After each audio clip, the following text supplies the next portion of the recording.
Hi, I'm Samantha McDouglas from thebridgeteachers.com. Come look over my shoulder at a bidding problem. Let's review the auction before this point. Our left-hand opponent passed. Our partner bid 1 diamond showing 3 or more diamonds and an opening hand or better.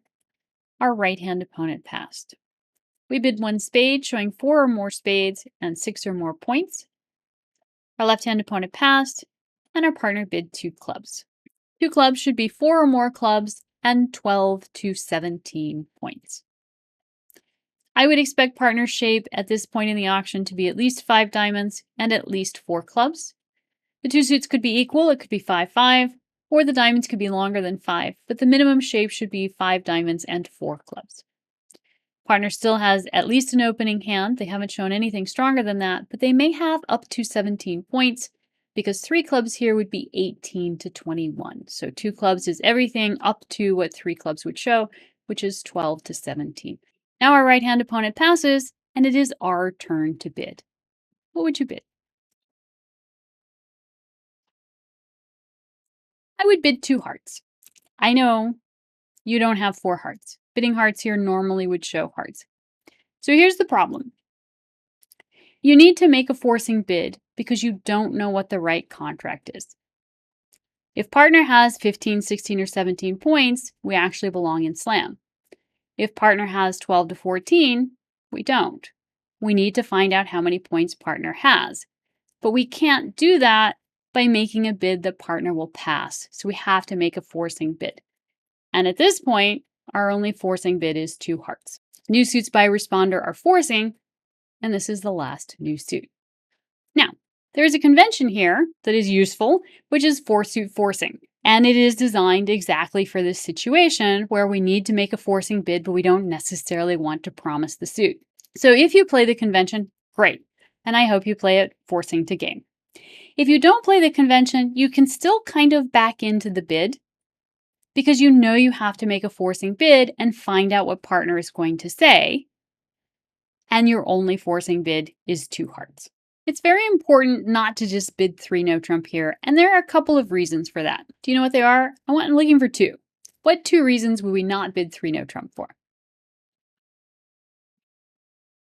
First thing is that 3 no trump would misrepresent our hand. 3 no trump would show 13 to 15 points, and we have more points than that. The second reason, again, when we've already talked about this, is that we might have slam here. If we bid 3 no trump, partner is probably going to pass. Partner's going to think we have 13, 14, 15 points, and is probably going to pass even if they have 15, 16, or 17 points. And if they have 15, 16, or 17 points, we want to be in slam. So we're going to go over the auction 2 ways. Both if you're playing 4-suit forcing and if you're not playing 4-suit forcing. So we are going to go ahead and start with the 4-suit forcing. This is a good convention, so it is something that if you don't know, you might think about learning. Don't feel pressured to learn extra conventions. This is just put it on the list of when you're ready. This is something that you could learn. You don't have to learn it now if you don't know it. We are going to go ahead and self-alert when we play online. 4-suit forcing, we play it to game. So we're going to alert accordingly. And essentially this just says, hey partner, we have enough for game. It doesn't really say anything about the heart suit.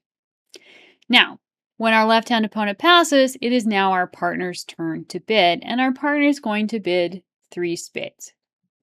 There are 2 reasons commonly that we will bid 4-suit forcing. And the most common is that we actually have a 5th card in the majors. So partner has an expectation here that we have 5 spades. The other reason, and the reason that we actually used here, is that we are too strong to bid no trump. But partner's 3 spade bid gives us a lot of information. It tells us that our partner has 3 spades and that they are at the top of 12 to 17 and not the bottom. This is great. Now we know we're going to slam. We want to go ahead and encourage partner by bidding 4 diamonds. Partner's going to bid 4 no trump. We are going to tell them that we have 3 or 0, playing 14-30, by bidding 5 diamonds. And our partner is going to bid 5 no trump, asking for kings.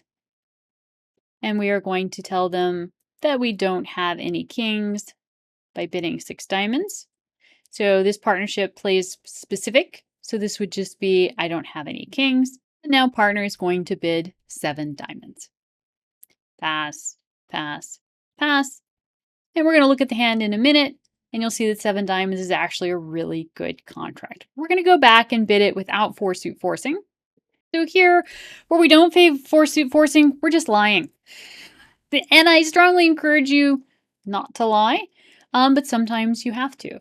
And you always want to make sure that you can outbid partner when you lie. And we can outbid the heart suit with the spade suit or with no trump. So we're pretty comfortable with this, especially since we can always bid no trump. On this hand, our partner is going to believe us that we have 4 hearts. And because we've shown spades first, they're going to think we have 5 spades, and they're going to bid 4 spades. That's okay.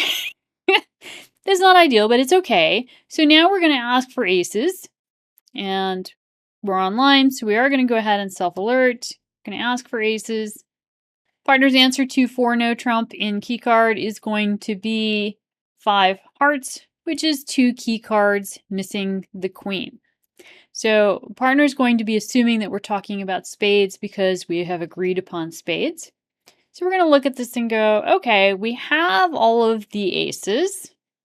Partner has the king of spades and the ace of clubs, which is great, but we're missing the queen of spades. And since we know that we have 4 and 3, we probably don't want to be in 7, so we are going to go ahead and bid 6 no trump. This auction was a little bit more difficult. 7 diamonds is a better result, but 6 no trump is probably good enough.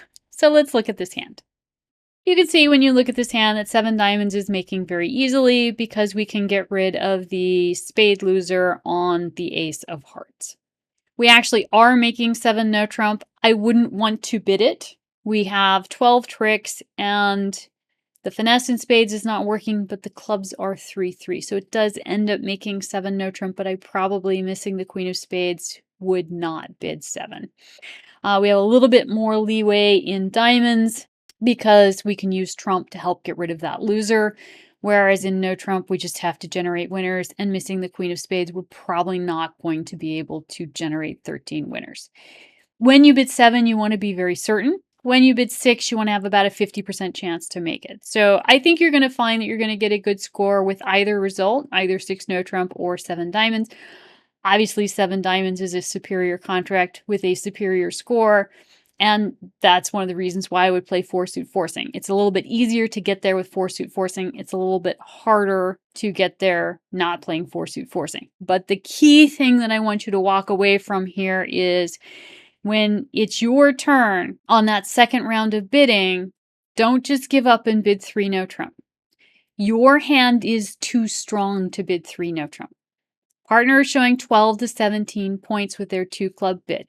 If they have 15, 16, or 17 points, you should be in slam. So if you bid 3 no trump, partner's going to pass, and now 3 no trump is not going to be a good score.